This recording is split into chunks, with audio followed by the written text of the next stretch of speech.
Sziasztok, Petra vagyok, és ez az Easy Hungarian magazin és az Easy Hungarian Klub.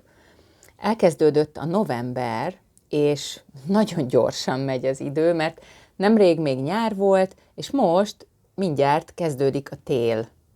És látjátok, hogy most is itt vagyok a kertben, kint, és mindig itt csinálom a videókat, mert akkor tényleg lehet látni, hogy hogyan változnak az évszakok.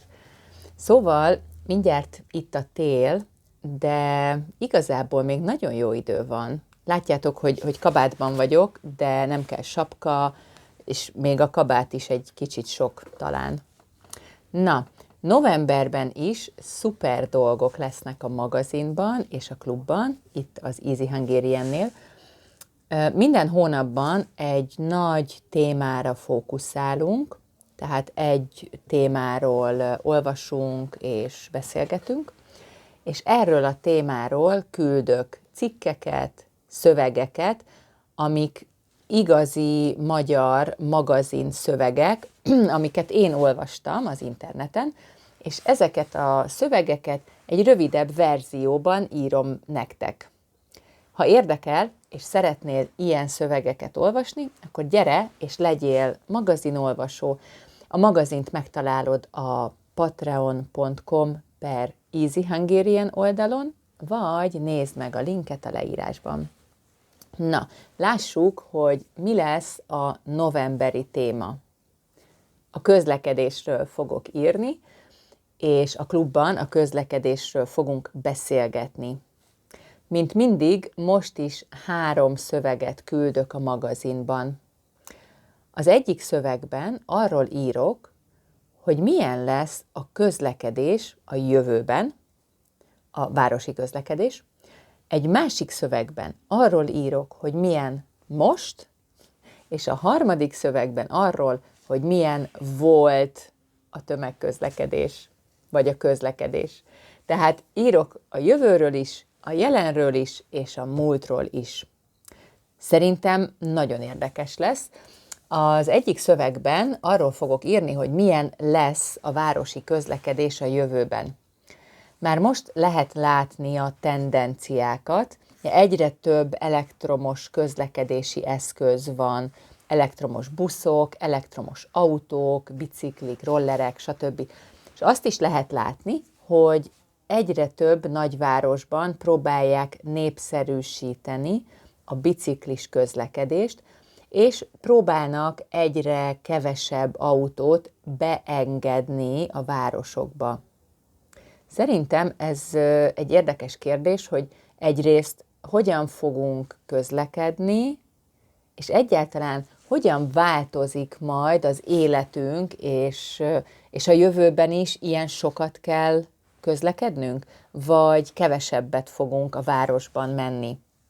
Ez most egy nagyon aktuális és nagyon fontos téma, és ezért jó erről is magyarul olvasni, mert olvasni jó, és szerintem tök jó, hogy komoly témákról is tudtok A2-B1 szinten olvasni itt a magazinban, és akkor utána tudtok erről a témáról beszélgetni is másokkal.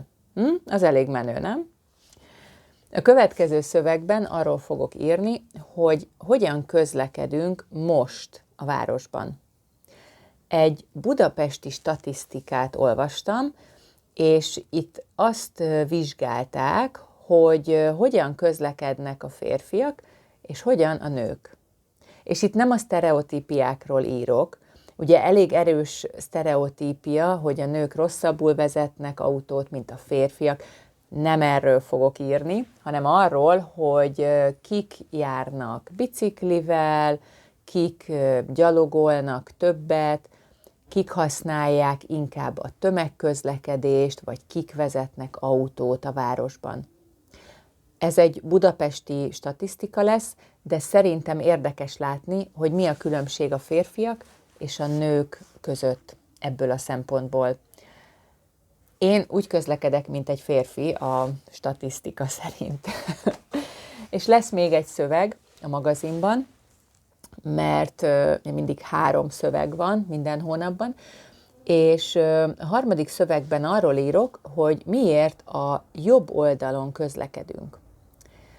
Ugye, hogyha autóval megyünk, akkor mindig az út jobb oldalán megyünk, itt Magyarországon, és Európa nagy részében is, és arról írok, hogy mikor kezdődött ez a dolog, mióta megyünk a jobb oldalon, és miért a jobb oldalon, és miért nem a bal oldalon. És arról is írok ebben a szövegben, hogy Magyarországon mióta közlekedünk a jobb oldalon, és érdekes, hogy még mindig van egy közlekedési eszköz Budapesten, ami a bal oldalon megy. Ha szeretnétek tudni, hogy melyik jármű megy Budapesten a rossz oldalon, akkor is gyertek és olvassátok a magazin szövegeit. Természetesen nem csak szövegek lesznek novemberben, hanem a magazinban kaptok online interaktív feladatokat, ahol tudjátok gyakorolni az új szavakat, és a klubban mindig küldök mini videós leckéket feladatokkal, és a klubban beszélgetni is tudunk erről a témáról, vagy bármiről. Úgyhogy gyertek a klubba, vagy a magazinba, találkozzunk ott is, és jó tanulást kívánok novemberben is. Sziasztok!